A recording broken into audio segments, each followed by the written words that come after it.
In the quiet confines of therapy offices around the world, a silent tragedy unfolds daily. It's not marked by dramatic downfalls or extreme hardships, but by the slow, insidious suffocation of human potential. This is the tragedy of chronic victimhood, a pattern so deeply ingrained in some individuals that it becomes their primary identity. Consider Elise, a composite of thousands of similar cases seen over decades of therapeutic practice. On the surface, Elise leads a life many would consider normal, even privileged. She has a stable job, a comfortable home, and a circle of friends and family who care about her.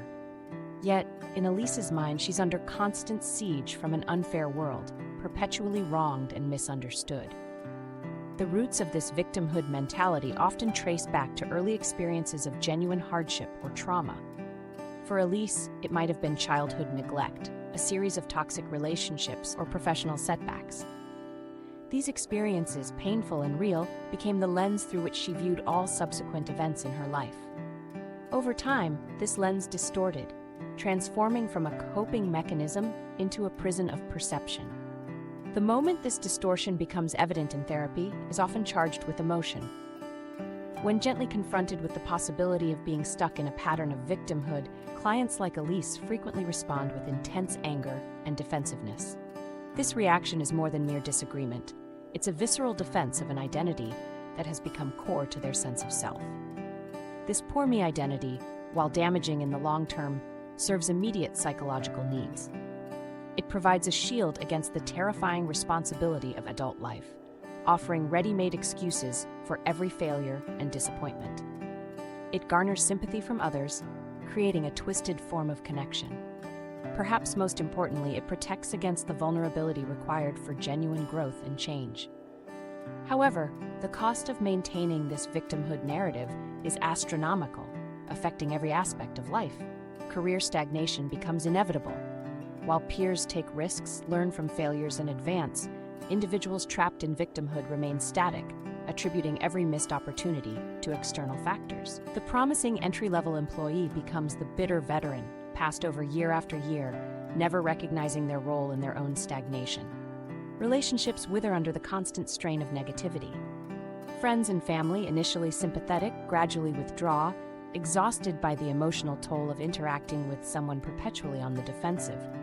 Romantic relationships, if they form at all, are short-lived, poisoned by drama and lack of maturity.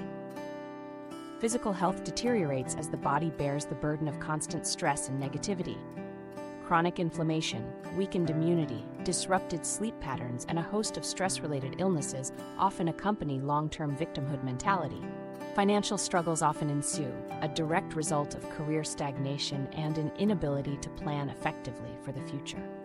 The victim mentality obscures personal agency, leading to poor financial decisions justified by the belief that the system is rigged against them, or that, after everything they have to endure, they deserve a little overspending. Perhaps most tragic is the toll on mental and emotional well-being. The rich tapestry of human emotion fades to a monochrome of resentment and self-pity. Joy, excitement, and hope become foreign concepts, replaced by a pervasive sense of grievance. Dreams and aspirations, once vibrant and motivating, are abandoned one by one. The novel remains unwritten, the small business idea never launched, the travel plans perpetually deferred. Each is sacrificed at the altar of poor me, deemed impossible in a world perceived as uniformly hostile and unfair.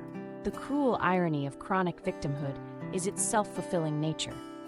By consistently pushing away help, avoiding challenges, and rejecting opportunities for growth, individuals create the very conditions of isolation and stagnation they fear most. The fortress built for protection becomes a prison, cutting them off from the very experiences and connections that could disprove their negative worldview.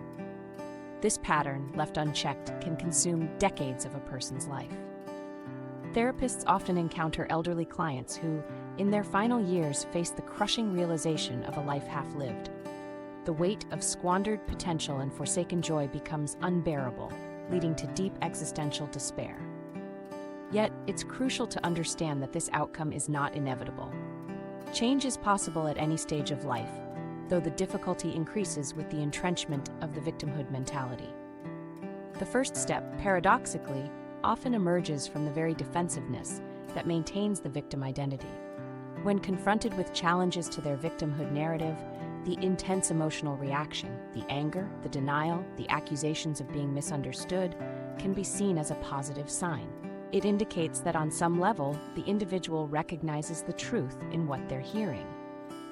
This emotional response is the first crack in the fortress of victimhood, a glimmer of the strength and resilience buried beneath years of learned helplessness. However, it's crucial to acknowledge that this is not always the case. Sometimes, the poor me simply lashes out mindlessly, directing their rage specifically at the therapist or anyone challenging their worldview. This attack is not a sign of recognition or a potential breakthrough, but rather a reflexive defense mechanism designed to maintain the victim identity at all costs. In these instances, the individual may accuse the therapist of being uncaring, incompetent, or even abusive. They might twist the therapist's words, taking offense at the slightest suggestion of personal responsibility. Such reactions reveal the depth of the victimhood entrenchment. The individual's entire sense of self is so wrapped up in the victim identity that any threat to this narrative feels like an existential crisis. Their attack on the therapist is a desperate attempt to preserve their worldview and avoiding the terrifying prospect of change. For therapists, navigating these attacks requires a delicate balance of professional detachment and empathetic understanding. It's essential to recognize that this behavior, while personally directed, is not truly about the therapist at all. Instead, it's a manifestation of the client's deep-seated fears and defensive patterns. In these moments, the path forward may not involve immediate progress or breakthrough. Sometimes, the most productive approach is to step back, reaffirm boundaries, and allow the client space to process their reactions. It may take multiple sessions or even a temporary break in therapy before the individual is ready to engage with the challenging insights being offered. The journey out of chronic victimhood is challenging and often nonlinear. It requires confronting deeply held beliefs about oneself and the world. More importantly, it demands assuming personal responsibility, the very thing the victimhood mentality was constructed to avoid. This process often begins with small steps. 1. Acknowledging the comfort and perceived benefits of the victimhood mentality. 2. Recognizing patterns of thought that automatically assign blame externally. 3. Practicing mindfulness to create space between events and reactions. 4. Challenging the narrative of perpetual victimhood with evidence to the contrary.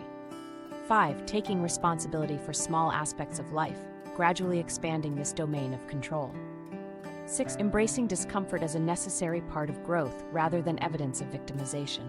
7. Developing resilience by viewing challenges as opportunities rather than confirmations of victimhood. As individuals begin to shift their perspective, remarkable changes often follow. Relationships improve as defensiveness decreases and genuine connection becomes possible. Career opportunities expand as proactive behavior replaces passive resentment. Health often improves as the burden of constant negativity lifts. Most profoundly, a sense of personal agency emerges. The realization that one can influence their circumstances, even if they can't control everything, is often described by clients as nothing short of revolutionary. This growing sense of empowerment creates a positive feedback loop, encouraging further growth and risk-taking. It's important to note that this transformation doesn't negate past hurts or minimize genuine challenges. Instead, it reframes these experiences as part of a complex life narrative rather than its defining feature. Pain and injustice are acknowledged, but they no longer serve as the lens through which all of life is viewed. For therapists and loved ones of individuals trapped in victimhood, the path forward requires a delicate balance. Empathy for the real pain and challenges they've faced must be combined with gentle but persistent challenging of the victimhood narrative. It's a process that demands patience, often in the face of resistance and setbacks. However, it is imperative that clear boundaries are set. The support offered cannot come at the cost of one's own well-being or enable the perpetuation of toxic behaviors. In some cases, when the individual stubbornly clings to their victim identity despite consistent efforts to help, it may become necessary to consider distancing or even cessation of the relationship, be it therapeutic or personal. This difficult decision, while painful, can sometimes serve as a crucial wake-up call, forcing the individual to confront the consequences of their persistent victimhood mentality. Setting such boundaries is not an act of cruelty, but of necessary self-preservation and potentially a catalyst for change. It sends a clear message that while support is available, it is conditional on a willingness to engage in self-reflection and take steps towards personal responsibility. This approach respects the autonomy of the individual while also acknowledging the limits of what others can do in the face of entrenched victimhood. The key lies in appealing to the strength and resilience that exist within every individual, no matter how deeply buried.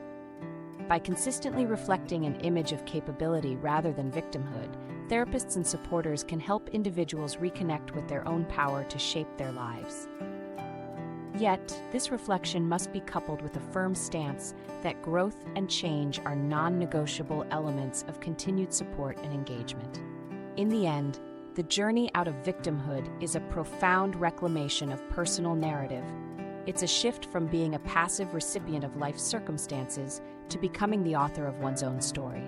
This transition, while challenging, opens the door to a life of authenticity, genuine connection, and realized potential. The tragedy of victimhood is real and pervasive, but it need not be a life sentence. With understanding, patience, and persistent effort, it's possible to dismantle the fortress of poor me and step into a life of fuller, richer experience. In doing so, individuals not only transform their own lives, but often inspire others to do the same, creating ripples of positive change that extend far beyond themselves. Thank you for watching.